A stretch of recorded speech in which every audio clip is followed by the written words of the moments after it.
2003년 8월, 일본 후쿠오카현 미야마시에 사는 에이코는 일자리를 얻어 출근한다는 아들 타카시를 흐뭇하게 바라보고 있었습니다. 22살의 어린 나이였지만 열심히 일해서 돈을 벌고 싶다며 여러 일자리를 알아보던 중 인근에 있는 재활용 가게인 에이스라는 곳에 들어갔다는 아들. 하지만 날이 갈수록 아들의 모습은 점점 야위어 갔습니다. 무슨 일이 있는지 물어봐도 별다른 말을 하지 않았죠.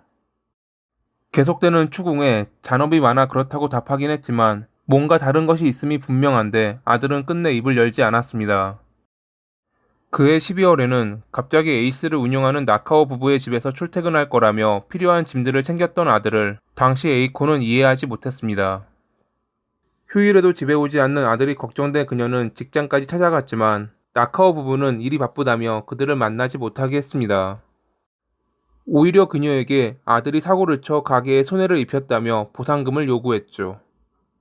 그걸 또 순진하게 믿고 돈을 주었던 에이코는 아들을 만나지 못했지만 겨우 전화통화는 할 수 있었습니다. 본인은 괜찮다는 타카시의 목소리에 그나마 안심했던 그녀. 그것이 그녀가 들었던 아들의 마지막 목소리였습니다.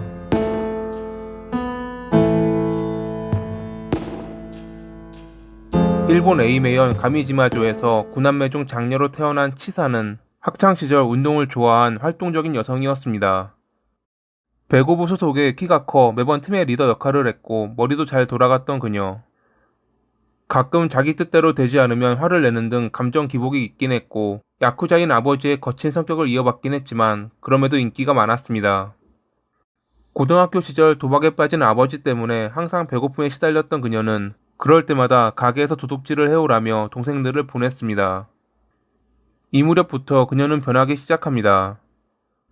물론 그 전에도 성미가 급하고 강한 성격이긴 했지만 막 나가지는 않았는데 고등학교 졸업 후 은행 취업이 정해져 있음에도 가난한 생활에 지친 그녀는 졸업을 몇 달 남겨두고 남자친구와 함께 가출하기에 이릅니다. 가출에는 돈이 들고 남자친구도 돈이 없었지만 그녀는 지인들에게 임신했다는 거짓말로 돈을 뜯어낸 뒤 섬을 떠나버렸죠. 남자친구와 금방 헤어진 그녀는 그 뒤로 여러 지역을 돌아다니며 생활을 전전하다 아버지가 뒤를 봐주는 파친코에 눌러 앉았는데 거기서 나카오 시냐라는 남성을 만나게 됩니다. 착한 인상에 성격도 좋아 여성들에게 인기가 많았던 그는 매일 가게에 드나들 정도로 파친코에 빠져 있었는데 그런 둘이 만나 친해지면서 당시 직업이 없던 시냐는 그녀의 소개로 파친코에서 일하게 됩니다. 하지만 얼마 안 가 여성 손님에게 손을 대 치사의 아버지에게 혼쭐이 난 그는 결국 쫓겨났는데 오히려 이때 치사는 그가 좋다며 그를 따라갔습니다. 곧 둘은 결혼했고 그동안 모았던 돈으로 오이타현에서 행상을 시작했지만 장사는 잘 되지 않아 파산. 지인들에게 돈을 빌려 또 다른 가게를 열었지만 다시 또 파산. 그러면서 빚진 돈은 갚지 않는 그런 뻔뻔한 삶을 살았던 나카오 부부. 한 번은 지인이 가게를 접으려고 하자 자신들이 인수하겠다며 나섰다가 일시불로 주기로 했던 돈을 월마다 조금씩 갚더니 중간부터는 주지 않고 내뺀 적도 있었죠. 그런 나카오 부부가 새롭게 연 가게가 재활용 할인점인 에이스였습니다. 2003년 4월에 후쿠오카현 미야마시에서 가게를 열었던 그들은 당시 많은 빚이 있었고 그리 장사도 잘 되지 않았지만 그럼에도 종업원들을 고용했습니다. 그리고 그들의 잔혹한 왕국이 만들어졌죠. 그들은 종업원들을 마치 하인처럼 부려먹었거든요. 오전 9시에 가게를 열어 자정이 될 때까지 일을 시켰고 자신들이 자리를 비우면 일정 시간마다 전화로 보고하도록 지시했습니다. 종업원들이 실수라도 하면 벌금이라며 월급에서 제외했고 거기에 몽둥이 찜질과 주먹 다짐 등 처벌을 가하기도 했습니다. 만약 지시했던 일을 제대로 하지 못하면 다른 종업원을 시켜 실수를 저지른 종업원의 뺨을 때리도록 명령. 이를 견디다 못해 그만둔 한 종업원이 후에 증언한 내용은 다음과 같습니다. 종업원들을 사무실에 모아 일렬로 세워놓고 그중 몇 명의 배를 사장이 걷어찼습니다. 뒤에선 부장이 팔짱을 끼고 지켜보고 있었고요. 폭행당해도 종업원은 저항하지 않고 일어섰고 당시 분위기에 다들 아무런 말도 못했죠. 나카오 부부가 가게에 오면 우리들은 하던 일을 멈추고 바로 밖으로 나가 어서 오세요라고 큰 소리로 인사하며 고개를 숙였습니다. 가게에 피해를 주었다는 핑계로 사채업자를 데려와 많은 빚을 지게 했고 그 돈의 일부는 나카오 부부에게 지어지더군요. 일을 그만둔다는 것도 쉽지 않았고 어찌 일을 그만두어도 야쿠자와 친했던 그들을 신고하기에는 보복이 두려웠고요. 지금 와서 생각해보면 정말 어이없는, 말도 안 되는 일인데 당시 우리는 그게 익숙했고 당연하게 받아들였죠. 이 증언을 했던 이는 그나마 운 좋게 그만두어 그들의 마수에서 벗어날 수 있었지만 그러지 못한 이들도 있었습니다. 그중 한 명이 처음 말씀드렸던 타카시였는데 그는 2003년 12월부터 그들 부부의 집에서 동거하며 모진 괴롭힘을 당해야 했습니다. 당시 그 말고도 종업원 K라는 남성도 괴롭힘을 당했는데 나카오 부부는 타케시와 K에게 서로를 감시하게 하고 아주 사소한 실수라도 하면 서로 체벌을 하도록 했습니다. 예를 들어 타카시가 청소를 제대로 하지 못하면 K는 이를 알렸고 그것을 전해들은 나카오 부부는 K로 하여금 타카시를 때리도록 지시한 것이죠. 당연히 반대로도 마찬가지였습니다.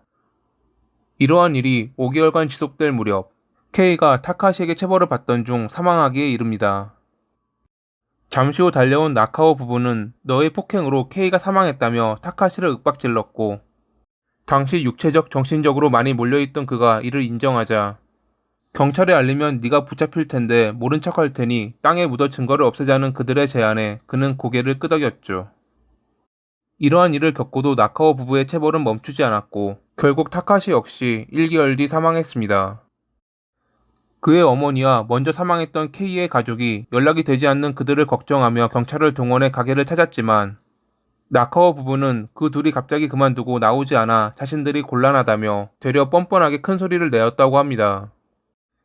피해자는 그들뿐만이 아니었습니다. 치사는 자기 여동생과 그녀의 남편까지 가게로 끌어들여 말을 안 들으면 골프채로 때리는 등 종업원들에게 했던 똑같은 짓을 벌였습니다. 여동생은 그런 언니를 피해 아들과 남편을 두고 혼자 도망가기도 했지만 보복이 두려워 신고하지 못했고 결국 가족들의 곁으로 돌아와야 했죠. 돌아온 여동생에게 벌이라며 남편과 아들의 얼굴도 보지 못하도록 따로 격리했고 그 와중에 그녀의 어린 아들은 사망. 남편 역시 창고에 끈으로 묶여 충분한 식사도 못하다가 끝내 세약사했습니다.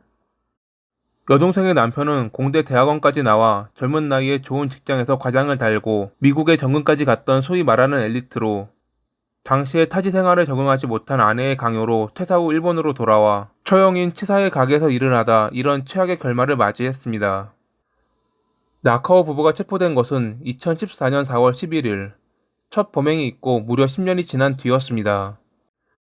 당시 그들이 체포된 이유는 살인죄가 아닌 지인 몰래 만든 카드로 현금을 인출하다 걸린 절도죄.